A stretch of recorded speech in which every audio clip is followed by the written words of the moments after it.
Es decir, se han definido una serie de indicadores que nos tienen que servir, por lo menos puesto es la voluntad de este grupo, que ya veis que es tremendamente multidisciplinar, que han participado especialistas de diferentes especialidades médicas. Y esto conformado lo que llamamos la norma de acreditación. Pero ahora aquí sí a los ponentes, a los panelistas de esta mesa, me gustaría preguntarles ¿para qué puede ser útil una norma de acreditación como esta? Sobre cómo se aborda el dolor oncológico en estos momentos.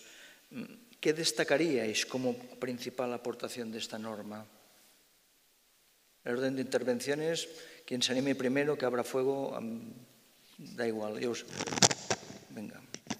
Yo me atrevería a decir que cuando algo tan sensible como es el padecer dolor resulta que puede estar infradiagnosticado y que incluso el 50% de los pacientes pueden no tenerle controlado, sin duda denota una necesidad para trabajar en esa materia. Y precisamente este proyecto me parece que se está centrando en eso, ¿no? En acreditar, bueno, pues un abordaje que es que se hace necesario. Yo creo que, con respecto a la utilidad, creo que su principal utilidad es que el abordaje adecuado del dolor oncológico no dependa del código postal, es decir, no dependa de la voluntad o del oncólogo o de la unidad del dolor o del paliativista o de su médico de primaria, sino que sea algo que está integrado como un servicio de calidad dentro de los hospitales. Y destacaría que, me siento muy orgullosa de haber participado en esta norma, porque una de las cosas que más me han gustado es esa capacidad integradora donde todos los puntos de vista han sido partícipes de la norma y, por supuesto, incluyendo los pacientes, que son vitales y que realmente se sitúan en el centro del sistema. Sí, yo quiero hacer hincapié en este punto que ha notado Concha, ¿no? Yo tengo ahora la experiencia reciente de la redacción del Plan Andaluz del Dolor, del cual soy director, y he constatado que efectivamente que el dolor oncológico, digamos, se suele tratar bien en todos los centros sanitarios de Andalucía y, por supuesto, de España, pero con un cierto componente subjetivo, que es lo que tú apuntas. Es decir, se lleva bien a costa de una relación interpersonal entre el oncólogo, paliativista o unidad del dolor, pero sin un parámetro homogéneo en todos los centros hospitalarios. Yo creo que ese es el gran problema que tenemos en todos los hospitales, de tal manera que en un hospital funciona de una manera distinta a otro hospital, incluso dentro de la misma capital. Creo que este proyecto, del cual también me siento muy honrado de haber colaborado con tan excelentes ponentes, creo que esto viene a subsanar este grave problema, ¿no? Y a homogeneizar efectivamente un tema tan importante como es el dolor oncológico, tanto por la repercusión fundamentalmente personal que tiene y el menoscabo en la calidad de vida de los pacientes oncológicos, como también en la repercusión económica que supone un inadecuado tratamiento y una inadecuada disfunción entre los distintos servicios. Sí, yo también, como parte también del grupo de trabajo de cuidados paliativos de la Sociedad Española de Medicina de Familia, sí que, además de unirme a mis compañeros, ¿no?, en la valoración, quizá tres puntos, ¿no?, como vitales, ¿no?, como me parece que como más importantes, ¿no? Uno, el tema de que todos nos ponemos en la boca muy fácilmente la interdisciplinariedad, pero ahí es donde realmente nos duele, porque la multidisciplinariedad va por la nómina, ¿no? Es decir, pues pongo varios recursos, pero puede que esos recursos nunca hablen entre sí, nunca se reúnan, nunca se coordinen, ¿no? Entonces, yo creo que algo en el espíritu de la ley, ¿no?, de esta propuesta es intentar poner por escrito esos puntos de encuentro, esos lugares de encuentro, para que realmente eso ayude y haga un traje a medida, ¿no?, que eso, sobre todo en mi pequeña parte, ¿no?, del mundo de los cuidados paliativos, es como de lo que hacemos honra, ¿no? Un segundo asunto es la importancia que me parece que una medida como esta esté evaluada y contrastada por los pacientes y por las familias, ¿no? Y por eso el que también dentro de los panelistas estén los familiares y los pacientes también me parece que es fundamental, ¿no? Esta propuesta está tamizada por ellos, ¿no? Y un tercer asunto, y ya desde la SENFIC, ¿no?, sí que me parece muy importante que uno de los criterios como imprescindible en un equipo en el que igual de primaria directamente o estrictamente he venido yo, ¿no? Pues que uno de los criterios sea el estar de la mano de todos los recursos hospitalarios y comunitarios, ¿no? El que dentro de la formación como imprescindible se considere la valoración integral y el tomar conciencia y el formar y el investigar y el hacer docencia a atención primaria, ¿no? Yo creo que eso hace que la red llegue mucho más lejos, ¿no? Muy bien. Si alguien del público quiere hacer alguna intervención, que levante la mano. Mira, allí detrás. No sé si tenemos la disponibilidad de algún micrófono. Si no, no tenemos micrófono. ¿Sí? ¿Nos facilitan un micrófono? ¿Puede ser? O si no te levantas, sí, levántate o acércate aquí. Como somos pocos, si estuvieses más cerca, te oiríamos mejor. Pero bueno, a ver.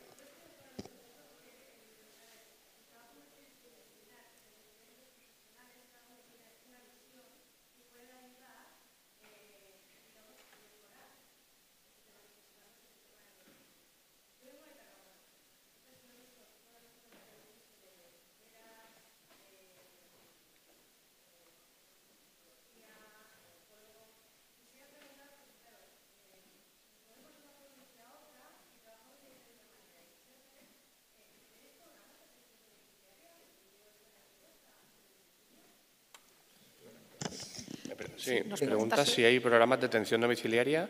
¿En qué zona? ¿En Tarragona? ¿O dónde? No, en nuestras provincias. Ah, en nuestras provincias. Bueno, concretamente, eso, me ha presentado Manel como jefe de servicio de la unidad de paliativos de Navarra y ahí hay un programa de atención domiciliaria que cubre todo Navarra y ahora, cuando empecé el proyecto estaba ahí, ahora estoy en La Rioja y hay otro programa igual de extenso o más que el nuestro, sí. Por favor, tienes un micrófono, coge el micrófono, más que nada porque lo estamos retransmitiendo en streaming y no se te oirá la voz, no saldrás en el vídeo.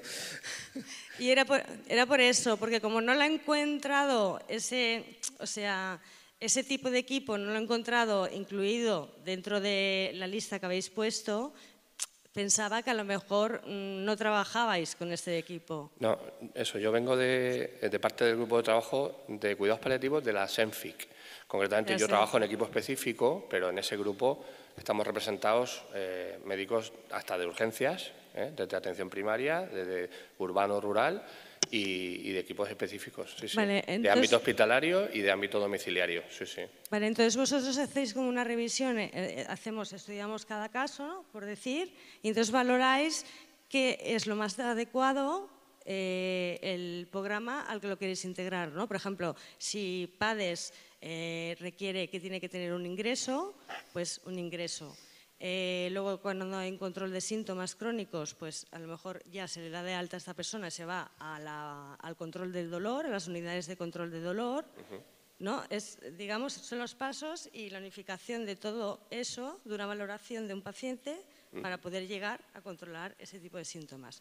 Era más por curiosidad, por saber si el sistema funcionaba igual que como donde yo trabajo, vamos. Era por curiosidad, ¿eh? Yo creo, unidades de cuidados paliativos, si no me equivoco, existen distribuidas en todas las comunidades de España. En unas, como siempre pasa, pues estarán más implantadas que en otras, pero yo creo que lo que hace esta norma no es es homogeneizar que independientemente del momento en el que se encuentre el paciente a lo largo de su vivencia oncológica, va a tener una atención que sea integral y que pueda cubrir en un momento determinado el punto que necesite. Que puede no ser un paliativista o puede no ser la unidad del dolor, puede ser su oncólogo o puede ser su oncólogo radioterápico. Es decir, que en todo momento la estandarización del cuidado no depende de dónde esté el paciente viviendo y va a depender sí que realmente de en qué momento de su ciclo vital esté el paciente. Vale, es lo que me refería, de ir pasando a las necesidades que tengan. Era más por curiosidad, ¿sabes? Claro, aquí os hemos hecho una síntesis del trabajo muy enfocado ya a esta relación a los diferentes, lo que ha anunciado, lo que ha presentado Jimmy, es decir, mira, hemos definido 2 indicadores para mejorar todo lo que es el control del dolor oncológico. No, que yo lo encuentro estupendo, que diferentes profesionales... Pero nos hemos explicado todo el trabajo en detalle porque pensábamos que sí, ya, no era pero, el objeto. claro, pero bueno, está bien estas preguntas que haces. Sí. Mira, concretamente, por ejemplo, ¿no? O sea, para que veas un poco la línea en la que hablábamos de intentar plasmar o poner evaluadores, ¿no?, en el camino, dentro de una estructura o de una propuesta de control, de ayuda al paciente en el manejo de un síntoma como el dolor, ¿no? Sí. Pues uno de los indicadores en los que hemos estado de acuerdo, no ha llegado a ser imprescindible, pero sí muy recomendado, ¿no?, es que cada servicio tiene que tener una ruta asistencial que recoja la adecuada coordinación de la agenda de los pacientes y asegure una atención integrada, exacto, considerando diferentes dispositivos y niveles asistenciales. Vale. O sea, ya basta de que yo pongo y tú quitas, yo pongo y tú subes y yo no me entero, dónde tiene que estar, ¿no? ¿Dónde tiene que estar? Lo que sí que es verdad que la propuesta va hacia un programa, no es una propuesta que yo creo que se pueda evaluar, pues o por lo menos no lo hemos pensado así, pues para un centro de salud o solo para una unidad del dolor. Es decir, es para todo el sistema. ¿Cómo le hacemos un traje a medida para que no se pierda y para que no le quede ni corto ni largo, ¿no? Esa es un poco la idea, ¿no? Bueno, pues yo os felicito por ello.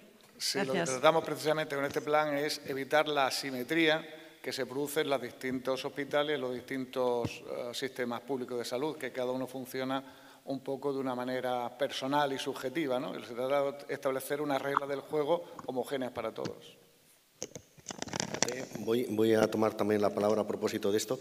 Yo querría hacer un comentario, y es que la participación de los pacientes en este programa ha hecho que, o al menos yo me he sentido muy a gusto así, es que estaba claro que quienes estaban definiendo, o sea, participábamos de la definición del valor que aportábamos, ¿no?, los pacientes. Y entonces, como se comentaba, nos hemos referido más a qué es lo que hace falta para, como comentaba la doctora Pérez, para acompañar el ciclo vital del paciente, al margen de la estructura que fuera la que estuviera prestando cada uno de los servicios, que eso cambiará seguro de un territorio a otro. Sí, y bueno, y solo para una última acotación, es que en la metodología hicimos las olas Delphi, y los Delphi preguntábamos lo mismo, pero tal vez en una manera más fácil de entender para los pacientes. Entonces, en ambas olas tomamos en cuenta la perspectiva de ellos, e inclusive ciertos criterios en los que la concordancia no iba con la de los clínicos, la de los pacientes era muy elevada, entonces fueron incluidos. Todo esto de aquí, que bueno, lo explicamos brevemente o lo explicamos rápido, está disponible en la página web. Lo puedes revisar y ahí están los 39 criterios y están entre los de coordinación y evaluación un poco de lo que conversabas. Y asimismo ya estamos preparando para poderlo publicar y que sea de acceso para todos. Por tanto, podréis poder ya vosotros tener acceso a este documento. ¿De acuerdo?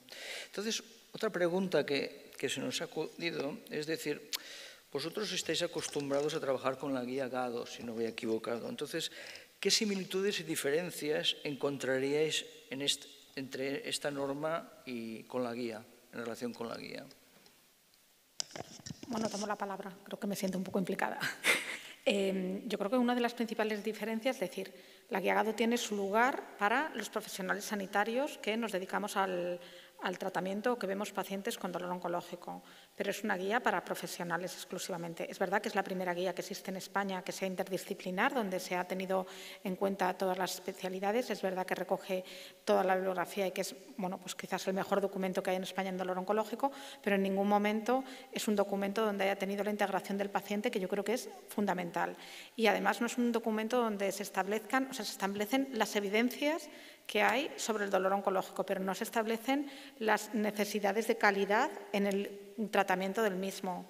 Sí que creo que si realmente somos capaces de implantar esta norma en los hospitales españoles, podría haber una nueva edición de GADO donde muchas de las cosas que se dicen habrían cambiado completamente y habrían mejorado.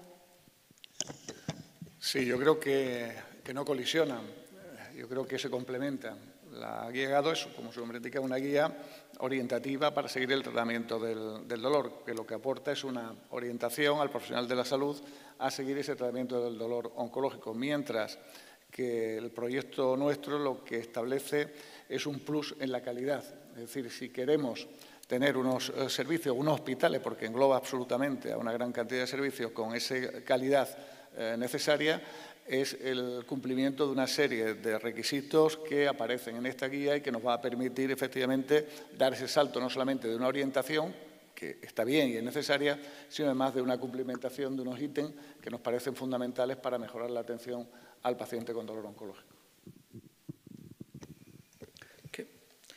¿Y esta guía qué nivel de implementación ha tenido o está teniendo? ¿Está muy implementada en los centros? Pues está, o sea, no es una guía que se utilice, es una guía clínica y lo que te habla es no solamente de modo de tratamiento, sino te habla un poco de la evaluación, te habla de la prevalencia, de largos supervivientes, que gracias a Dios pues hoy el cáncer en más del 50% de los pacientes son largos supervivientes, entonces por lo tanto hay que ver cómo orientamos el tratamiento de estos pacientes. Y la impregnación es muy grande. Es la guía más descargada, con diferencia, es una guía que está libre en Internet y es la guía más descargada tanto en España como en toda Latinoamérica. Aunque no implementa, insistimos, o sea, no habla de calidad, habla de cuál es la evidencia en el dolor oncológico. Y mientras que esto es un paso distinto y un paso mucho más cualitativo. Habla de qué tenemos que hacer para lograr implementar todo eso. Es como ir un poco más allá. Sí, yo creo que es ir más allá. GADO es algo elemental, necesario, fundamental y que ha cumplido una faceta importante durante muchos años, pero que ahora lo que estamos dando es una oportunidad a los centros hospitalarios para acogerse a esta nueva guía, para dar ese salto cualitativo. Por tanto, sin menospreciar que en absoluto, al contrario, es necesario seguir manteniéndolo, lo que aportamos es un plus importante de calidad. Sí, yo no participé en la GADO, pero la conozco y sí que yo creo que la diferencia, ya hemos hablado, estamos añadiendo a lo que ya decimos, ¿no? A lo que ya hemos dicho al principio, pero por ejemplo, por poner un ejemplo que me parece diferencial, que sigue siendo nuevamente, aparte del tema de los indicadores de calidad, ¿no? De una ruta realmente para que veamos que sí que estamos donde debemos, ¿no? Es el tema de los pacientes, es decir, como el criterio imprescindible para evaluar un tratamiento farmacológico, se debe establecer un plan terapéutico consensuado con el paciente. Consensuado con el paciente. Es decir, puede ser, por supuesto que también, como otro de los indicadores, es que haya un protocolo basado en la evidencia, que ahí es donde más incide la guía GADO, ¿no? Aquí añadimos, vale, la evidencia puede decir una cosa, pero el paciente me tiene que confirmar que vamos bien. Y además que vamos a evaluar, o sea, que el éxito me lo va a poner él, ¿no? Entonces, eso me parece fundamental y diferencial, ¿no? Sí, además, o sea, por ejemplo, en la guía GADO hay una parte que habla de recursos para el paciente que le dan direcciones de Internet donde vienen recursos para pacientes con dolor oncológico. Pero es algo impuesto, no les hemos preguntado en ningún momento a los pacientes, porque es algo para profesionales.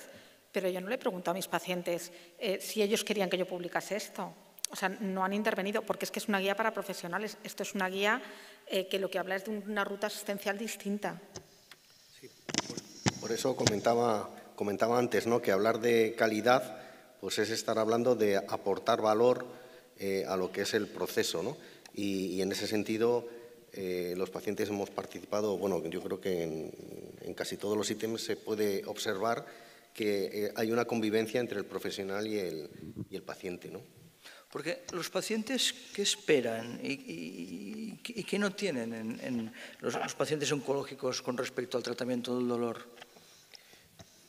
Primero, ¿Qué esperan y qué les falta? O sea, vamos a ver, fijaos incluso en el propio título, ¿no? de la reunión de hoy, ¿no? Hablamos del dolor oncológico. Será el dolor en el paciente que tiene cáncer, ¿no? Eso es lo que queremos abordar, ¿no? El dolor en el paciente, no el dolor oncológico. Entonces, esto es lo que subyace en la actitud terapéutica habitualmente, ¿no? El abordar lo que es la enfermedad, abordar los síntomas.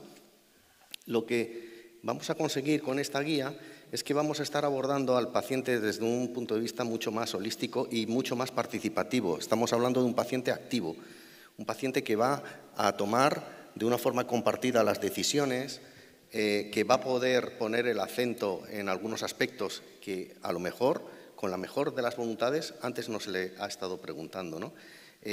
Daros cuenta que si de lo que hablamos es de mitigar el dolor en un paciente, el paciente tiene mucho que decirnos, no solo en el diagnóstico y en la valoración del dolor, sino también en cómo abordarlo, ¿no? Porque tiene él también que comprometerse con ese abordaje y participar de él, ¿no?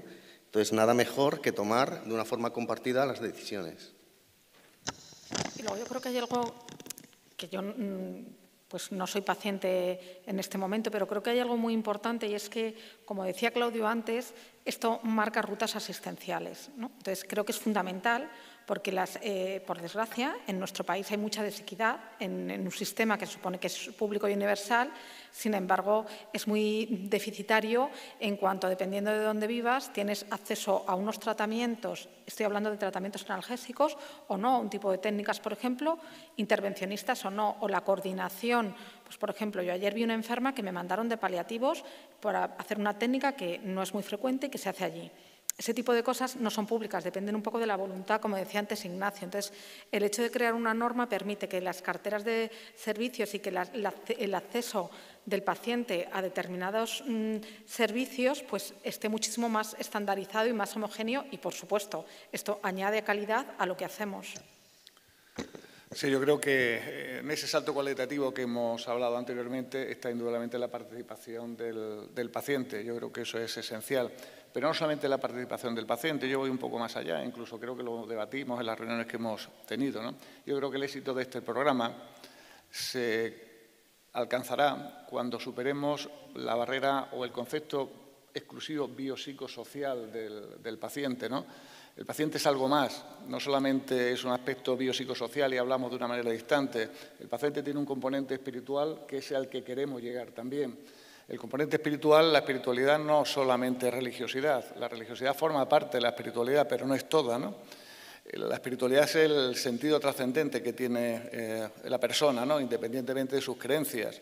Entonces, nuestro éxito en un momento tan importante para un paciente como es el dolor oncológico llegará cuando este programa impregne especialmente a todos los profesionales y seamos capaces de llegar a ese fondo del paciente, ¿no? A esa sensación que tiene el paciente en estos momentos de lo que para él supone la vida, ¿no? La trascendencia y la necesidad de ser trascendente en esta vida. Y creo que el paciente oncológico lo necesita y lo precisa. Y creo que en esta línea estamos bien orientados para concienciarnos de que nunca hablemos más de dolor oncológico, sino de dolor en el paciente oncológico y conocer en toda su integridad al paciente, que el paciente tiene no solamente unos antecedentes emotivos y sensoriales con el dolor, sino tiene también un componente espiritual que le da soporte e incluso mayor fortaleza, a lo mejor, para mejorar la cualidad del dolor. Sí, yo, en la misma línea, yo creo que ya está dicho, ¿no? Pero por un lado, claramente el paciente y la familia va a ganar en protagonismo, y eso está claro, ¿no? O sea, o esa es la propuesta nuestra, ¿no? El espíritu nuestro de la ley es ese, ¿no? Y también en tranquilidad, ¿no? En descanso. Yo crecí en la época en la que Houston era el nuevo Lourdes, ¿no? Es decir, y además es que realmente había sitios, había cosas en las que se aportaba cosas muy diferenciales, ¿no? O sea, tratamientos distintos que aquí no están disponibles, ¿no? Cada día vamos más a una protocolización por enfermedades, ¿no? Unas rutas claras y ahora si pasa A haremos B y si pasa C haremos D. En cambio nos permitimos licencias con el dolor que no deberíamos permitirnos, ¿no? Yo subo y bajo porque a mí me ha ido bien. Dices, no, sí, me parece bien que te ha ido bien, pero ¿y algo más? Porque a mí me ha ido bien esta otra cosa. Y es que realmente tenemos el mismo paciente y como sigamos por donde nos ha ido bien, ¿no? Entonces, yo creo que claro, el escenario en el que yo conozco sobre todo es el final de vida, ¿no? O sea, esta guía, esta propuesta para todo aquel paciente que tenga dolor oncológico en todas las fases, curativas o no curativas, ¿no? Concretamente con la fase final, pues la fragilidad o la sensación de inseguridad pues es grande, ¿no? Entonces, el tener la tranquilidad de que hay una coordinación, ¿no? De que queremos estar de la mano y de que realmente se ve que estamos de la mano, porque lo que hablas con uno te vuelve por el otro, o sea que las vías de coordinación están marcadas y además los protocolos y los tratamientos que se ofrecen tienen sustrato y fundamento detrás, ¿no? Que salgamos ya del a mí me ha ido bien esto, ¿no? Entonces, tranquilidad y protagonismo, para mi gusto, dos aportaciones, ¿no? Muy bien. ¿Alguna pregunta de la audiencia? Bueno. Entonces, digamos, después de este trabajo, que ¿Vosotros os sentéis satisfechos con esta norma que hemos acabado de elaborar? ¿Pensáis que recogen todos los aspectos a tener en cuenta, los aspectos claves de la atención al paciente oncológico? Bueno, seguro que todos no los recoge. Seguro que todos no los recoge. Aparecerá mañana o pasado alguno que no recoge. No se nos habían ocurrido y todos los que se nos han ocurrido sí los recoge. Yo creo que lo que significaría más de este proyecto es, por un lado, que lo que hemos dicho clarísimamente, ¿no? La participación del paciente de una forma activa, no como sujeto que recibe un tratamiento, ¿no? Sino de una forma activa, señalando aquellas cosas que tienen valor para él, ¿no? A mí eso me parece que es muy diferenciador de este proyecto. En segundo lugar, que estamos poniendo más intensidad en aspectos de calidad, como os ha comentado, ¿no? Aspectos más cualitativos, ¿no? Más que como solo guía. Y yo sí incluiría el aspecto de la personalización al final de del abordaje. O sea, de todo este proyecto subyace que al final cualquier abordaje se va a ajustar a esa persona concreta que tengo delante. Yo, que soy un poco inconformista, o eso me dicen en mi casa, pues todavía no me siento satisfecha. Y no me siento satisfecha porque esto creo que es el germen. Ahora falta realmente, primero, probarlo. Yo estoy temblando cuando hagan el piloto en el hospital porque seguro que más de un tirón de orejas nos llevamos y eso que creemos que somos la pera y que nos encanta el dolor y que tal. O sea, entonces, creo que es el principio. Todavía no me siento satisfecha, aunque creo que es el germen y que lo importante va a ser ser capaces de que este germen se lleve a cabo en la realidad en los hospitales, en los hospitales y en todo el ámbito asistencial en España. Sí, yo creo que el papel todo lo soporta, ¿no? Y lo que hemos escrito está muy bien, francamente bien, excelentemente bien, pero nos queda pasar de lo que escribimos a lo que hacemos, ¿no? Yo creo que ese es el gran reto que debemos afrontar ahora y lo que debemos hacer, cada uno en nuestro foro, cada uno en nuestra competencia, llevarlo a una realidad palmaria y posiblemente pues, dentro de un año, año y pico, podemos reunirnos otra vez y ver si lo que hemos escrito tiene su recompensa en la práctica diaria, ¿no? Que es lo fundamental. No obstante, como lo escrito está bien, yo ya os adelanto que desde el Plan Andaluz del Dolor vamos a incorporarlo para las acreditaciones de las unidades del dolor. Creo que es una buena materia, creo que es un buen inicio y que ahora lo que conviene es el desarrollo humano, que es lo más difícil, pero también lo más importante. Sí, totalmente de acuerdo. Extrapolando esta recomendación que hemos hecho nosotros mismos, ¿no? Este criterio, desde los cuidados paliativos a todas las profesionales, disciplinas, especialidades, ¿no? No solo para la nuestra, pero me parece un ejemplo muy claro en respuesta a lo que dices. Todos los pacientes deben tener un acceso a cuidados paliativos y de soporte a lo largo del curso de su enfermedad, de acuerdo a la estructura asistencial existente en su área geográfica. Pues hay veces que, a pesar de que haya una voluntad, si el recurso no lo permite, a veces no podemos tener las mejores opciones disponibles, ¿no? Por ejemplo, yo he tenido el déficit en un área de trabajo en el que he estado de una buena unidad del dolor que pueda permitir, no tenía una unidad del dolor, pero una buena unidad que pudiera ser accesible a la respuesta de los pacientes en el ámbito comunitario. Siempre era, pues eso, pues tenemos que ir a un entorno, ¿no? Sobre todo para las técnicas invasivas, ¿no? Pues teníamos que ir al entorno hospitalario, pues eso, en un entorno que hay una dispersión geográfica, que hay lugares a los que no se puede llegar, o de los que los pacientes no pueden salir con facilidad, pues eso a mí me ha dificultado poder ofrecer todo lo mejor que yo sé que se puede, ¿no? Entonces, yo creo que como primer paso está bien, yo creo que es adecuado y seguro que tendrá versión 2.0, ¿no? Y estaremos encantados de participar. Pero yo creo que la clave también es la estructura asistencial existente, ¿no? Pues creo que esto tiene que ir al legislador y al que puede poner el recurso para que verdaderamente el tratamiento del dolor sea más homogéneo a nivel nacional, ¿no? Y eso yo creo que no es así, ¿no? Bueno, yo también digo así, porque aunque soy un poco Pepito Grillo y un poco así el chinche, pero también es verdad que antes era impensable que en los hospitales de España la gente cuando llegase le preguntasen a la urgencia o a un ingreso por la intensidad del dolor, por el EVA. Y ahora prácticamente yo creo que en toda España, en cualquier hospital, cuando llegas a la urgencia, cuando te ingresan, te preguntan cuánto te duele y, bueno, es un primer paso, ¿no? Yo creo que esperemos que esto también se implante en todos los hospitales españoles. Me queda una... Sí, Jimmy, habla. Bueno, creo que sí, o sea, metodológicamente creo que lo hemos hecho bien, hemos tratado de buscar la mejor evidencia que hemos podido encontrar, pero o sea, es algo real, la evidencia va a seguir surgiendo, van a haber cambios terapéuticos, van a haber nuevos manejos que vamos a tener que, o sea, la norma va a tener que evolucionar conforme evolucione la evidencia, eso creo que está claro, que si de principio... Creo que personalmente y creo que por todo el equipo de trabajo, creo que es una iniciativa que no solamente que sentimos que está bien, sino que en cierto punto nos reconfortó, o sea, con el producto final. Y que como lo mencionan, que sí, que esta es la parte, entre comillas, más fácil y el papel lo aguanta todo. Y ahora nos va a tocar es implementarlo en los centros y poder ejecutar planes de mejora y saber dónde es que tenemos que redirigir más esfuerzos. Bien, queda alguna pregunta más y luego os dejaré un minuto antes de acabar para que digáis lo que queráis. Lo que sí que pediría es que me pusieran otra vez la presentación que ha hecho Jimmy Martín, porque de alguna manera aquí estamos hablando en representación del grupo de trabajo, el grupo core de este proyecto.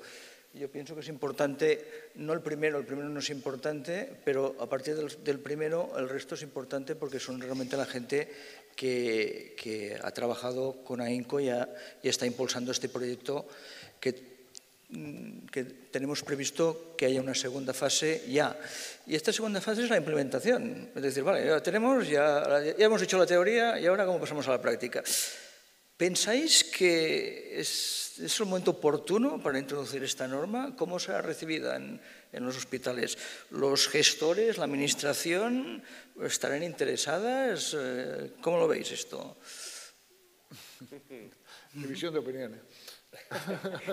Hombre, yo creo que todo lo que está, o sea, ¿no?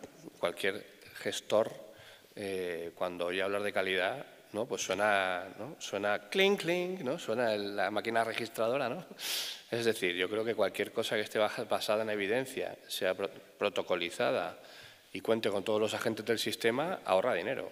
Entonces, si ahora viene una época difícil, pues más a favor de que sea un buen momento para protocolizarnos, ¿no? Porque la dispersión o la autodeterminación prescriptiva, por ejemplo, ¿no? Pues eso no tiene mucho, ¿no? No tiene mucho fundamento y además gasta dinero. Entonces yo creo que hasta por la situación social me parece que es un buen momento siempre para esto, ¿no? Y especialmente ahora, ¿no? Yo no soy tan optimista. Dice que un optimista es un pesimista bien mal informado, ¿no? Pero no lo soy. Yo creo que va a costar trabajo. Va a costar trabajo y quizás necesitemos el apoyo de la Administración para considerar un elemento fundamental, esencial, en esa atención de calidad, ¿no? Y que al final va a redundar en una disminución en el costo, que eso es quizás lo que haya que trasladar. Al fin de cuentas, la Administración se mueve por ese aspecto. Y que en esa tarea también vamos a tener mucho que decir a aquellos que hemos estado trabajando en este aspecto. Creo que nosotros, cada uno en el sitio donde estamos, vamos a tener que promover la necesidad de implementar esto realmente en todos los centros hospitalarios. Yo soy un pelín más optimista que Ignacio. Creo que los servicios de calidad en los hospitales cada vez tienen un papel más predominante y más central. Creo que ha habido un cambio radical de hace unos años ahora y que esto va a facilitar que se implementen. También creo que, bueno, pues supongo que desde SECA y desde todos los que hemos participado, con la ayuda de, pues supongo que de Ferrer, etcétera, es muy importante hacer una buena implementación por consejerías del plan. Es un buen momento porque están reformándose, este año se revisa la estrategia de cáncer, se está haciendo la estrategia, por lo menos en Madrid, de cuidados de pacientes largos supervivientes, están las estrategias de cuidados paliativos que se están revisando. Yo creo que es un buen momento y que la calidad cada día se tiene más en cuenta en todo el diseño hospitalario. aparte de que ahorre o no ahorre, es algo que nos gusta, es una medallita que nos gusta ponernos. Y como es gratis, que solamente implica un poquito más de trabajo, pues al gestor, desde luego, gustarle le va a gustar. Tendremos que convencer a nuestros compañeros, que creo que les convenceremos. Sí, yo, fíjate que del plan, lo que he visto es que ha sido muy conservador en el sentido de no requerir inversiones, se adapta a la situación local que existe en cada caso. Nos has leído un ejemplo y así podrían ser todos. Se van ajustando a las situaciones. Entonces yo creo que esto no va a haber un problema economicista, ¿no? Con esto. Yo creo que va a ser más bien un aspecto de lo que es la rutina, ¿no? Es cambiar un estilo de trabajo. Lo mismo que decíamos antes del plan, que es fantástico porque contempla la participación del paciente, pero es que luego la tienes que llevar a hacer participar y eso no es lo que hoy resulta rutinario. Entonces yo creo que es donde vamos a tener dificultades, ¿no? Y en esto al final tendrá éxito o no según la implicación del profesional finalmente, ¿no?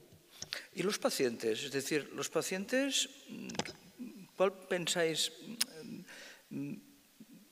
Si son conocedores que existe esta norma, ¿cómo van a reaccionar? ¿Qué van a pensar? ¿En qué pueden ayudar los pacientes a introducir esta norma, ¿no? Yo lo fácil que veo de esto, y es en lo que los pacientes somos una buena llave, es precisamente con quienes gobiernan, ¿no? Ya sea a nivel central o autonómico, ¿no?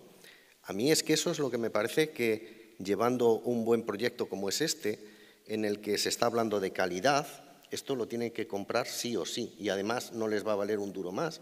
Bueno, un duro, eso es muy antiguo, un euro más. Esto van a decir que sí o sí y además apoyado por muchísimos profesionales y por los pacientes, vamos, ese va a decir que sí. Yo creo que no hay ningún problema en eso, pero luego hay que estarlo aplicando. Y la aplicación es la que es un cuerpo a cuerpo, profesional y paciente, sea la que sea la especialidad y paciente. Es ahí donde va a hacer falta pues, romper rutinas, hacer el ejercicio de toma compartida de decisiones que decíamos antes, y esto es mucho más difícil de lo que puede parecer. Es que al final uno se mete en una rutina, en unas prisas, y es natural, ¿no? Yo creo que es en lo que va a costar trabajo. Yo creo que es verdad lo que dices, ¿no, José Luis? Que la cultura del cambio es lo que más cuesta, ¿no? O sea, una institución que camina ya en un camino fijo, desviarte del camino es lo que más cuesta. Pero creo que es probable que cuando empecemos a trabajar con esta norma haya muchos ítems que no cumplimos y que ver al de al lado, que a lo mejor sí que los cumple, pues a nadie le gusta estar en la última fila, ¿no? Y eso ayuda a que se pueda ir mejorando y además es algo que es dinámico. Es decir, no creo que nadie ahora mismo seamos capaces de cumplir al 100% todas las especificaciones de esta norma. Sin embargo, creo que es el camino que va, o sea, que no es un camino para mañana ni para pasado, pero que es un camino a largo plazo. Sí, esto es reiterar más lo que hemos comentado, ¿no? Yo creo que va a costar trabajo, insisto, quizá algo más pesimista, va a costar trabajo y que vamos a necesitar el impulso no solamente personal de los que estamos aquí, sino incluso de sociedades científicas, de las asociaciones de pacientes y de la Administración para conseguirlo. Yo no lo veo imposible, lo que sí que va a costar trabajo porque efectivamente la acomodación a la rutina diaria hace que siempre cualquier cosa, aunque sea de calidad y en redundancia de los pacientes, la tendencia de la Administración siempre es a la pereza, ¿no? Pero bueno, en nuestras manos está y nuestra capacidad está. Lo que sí es cierto es que es un documento importantísimo, necesario, válido y con gran expectativa de futuro. Sí, y en ese sentido también reiterar otra vez el tema de la atención primaria, ¿no? Es decir, parece que, ¿no? Siempre estamos hablando de que cuando llegue el crónico, ¿no? Cuando llegue el paciente que va a llegar, que yo creo que ha llegado ya hace tiempo y que estamos con él entre manos, ¿no?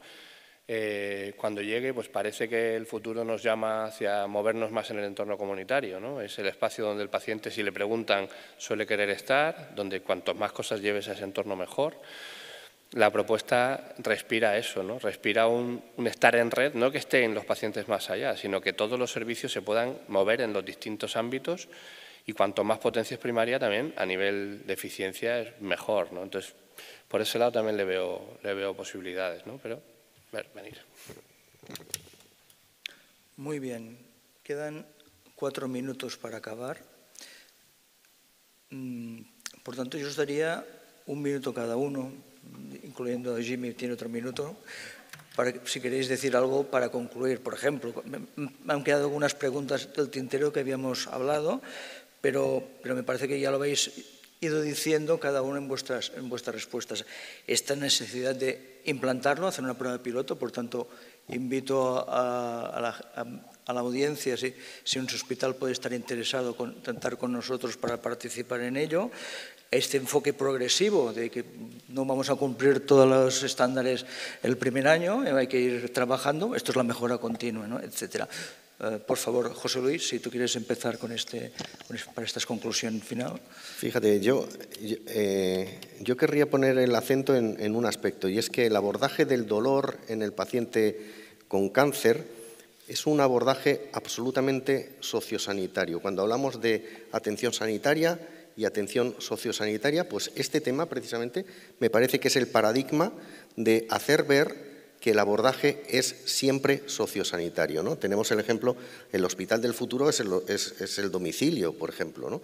Entonces, si el foco está en paliar el dolor en ese paciente, va a ser ahí donde esté. Entonces, yo pondría el acento en eso, ¿no? Ya no hablamos de una atención sanitaria, sino que hablamos de una atención sociosanitaria del paciente y de su entorno. Pues yo me gustaría destacar, bueno, primero dar las gracias a SECA no por la invitación aquí, que también, pero sobre todo por obligarnos a trabajar, obligarnos entre comillas, a trabajar en esto. Creo que es muy difícil, igual que es fácil, relativamente fácil hacer un proyecto de calidad en dolor agudo, creo que es muy difícil en cualquier cosa que sea crónica o en cualquier aspecto del dolor que sea tan cambiante como es el universo del dolor en el paciente, como dice José Luis, con cáncer, que puede ser una variedad inmensa. Y yo también poner deberes también a SECA, ¿no? Que no abandone simplemente ya lo hemos escrito y aquí se queda, ¿no? Sino que esto sea realmente un proyecto a largo plazo de futuro donde la transversalidad del paciente que tiene un cáncer y tiene dolor a lo largo de su enfermedad, pues haga que mejoremos todos. Sí, yo me sumo a ese agradecimiento y a esa felicitación por esta iniciativa de la Sociedad Española de Calidad Asistencial y también por la iniciativa de la industria farmacéutica de Ferrer, por darnos la oportunidad de haber trabajado desde hace ya bastante tiempo con grandes compañeros de los que hemos aprendido absolutamente muchísimas cosas, ¿no? Yo creo que esto va a redundar en 2 cosas. Una quizás primero inicial y luego un objetivo fundamental. La manera inicial es quizás lo que hemos dicho antes, homogeneizar los servicios, homogeneizar las estructuras y una calidad que sea extensiva a todos los centros hospitalarios de España. Pero este no es el fin. Esto es un medio para conseguir un fin. Y el fin no es otra cosa que llegar al fondo del paciente, llegar a lo que hemos dicho, sobrepasar ese concepto biopsicosocial para entrar incluso en el aspecto espiritual del paciente, comprenderlo, entenderlo y hacer ese tratamiento integral, ¿no? Que todos deseamos y que todos queremos, especialmente en un paciente con dolor oncológico. Son pasos que vamos a dar sucesivamente, pero yo me sentiré satisfecho, totalmente satisfecho, cuando hayamos conseguido ese segundo paso. Sí, esto parece que estemos pidiendo el voto, ¿no? Para el último minuto. Para mí, a modo de conclusión, pues yo diría lo que es esta mesa, ¿no? Es decir, no sé, en la práctica clínica, que es de donde más vengo yo, ¿no? No siempre es fácil compartir criterios, no solo pacientes profesionales, sino entre distintas disciplinas que trabajamos en los mismos territorios y con la misma gente, ¿no? No siempre es fácil compartir esto y este proyecto yo creo que es una muestra de que sí que es posible, ¿no? Es decir, que lo que nosotros proponemos como una ruta para el sistema sanitario, pues nosotros lo hemos hecho realidad en el trabajo que hemos hecho diario, ¿no? O sea, es decir, en esta revisión conjunta, ¿no? Y a veces renunciando a prioridades, ¿no? Porque ese es el trabajo de la priorización en el estudio, ¿no?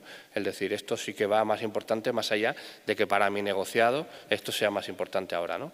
El renunciar para ganar, ¿no? A mí me parece que eso es un buen aprendizaje, ¿no? Y también agradecer a la SECA y a Ferrer la participación en el proyecto, ¿no? Bueno, sí, también agradecer a SECA, a Ferrer por incentivar y liderar el proyecto, pero que yo quería, recogiendo todo un poco, todos los comentarios, que si bien es cierto el manejo o el control del dolor en los pacientes con cáncer puede llevar mucho tiempo, la noticia es abrupta. O sea, cuando a una persona le dicen que tiene una patología oncológica, es casi que de un momento a otro. Y creo que lo que sí hemos tomado en consideración, y creo que es algo valioso en este sentido de la acreditación y de la norma, es que tomamos en cuenta, como lo dice José Luis y como lo dice Ignacio, todas las esferas, o sea, biopsicosocial, sociosanitaria, incluso la espiritualidad de ese paciente, que lo que necesita no es solamente tal vez paliar un síntoma, sino sobrellevar su enfermedad de la mejor manera y que mejore su calidad de vida. Eso. Muy bien, gracias. Bueno, ya veis, esto es un proyecto que pone en evidencia todos los valores de lo que es la calidad, es decir, el compromiso y la colaboración entre pacientes, clínicos de diferentes disciplinas, industria, universidad. Por tanto, a partir de este compromiso y esta colaboración es como se puede seguir avanzando y conseguir alcanzar y superar estos retos, en este caso, pues mejorar todo lo que es el sufrimiento de las personas con cáncer. Muchas gracias y hasta otra.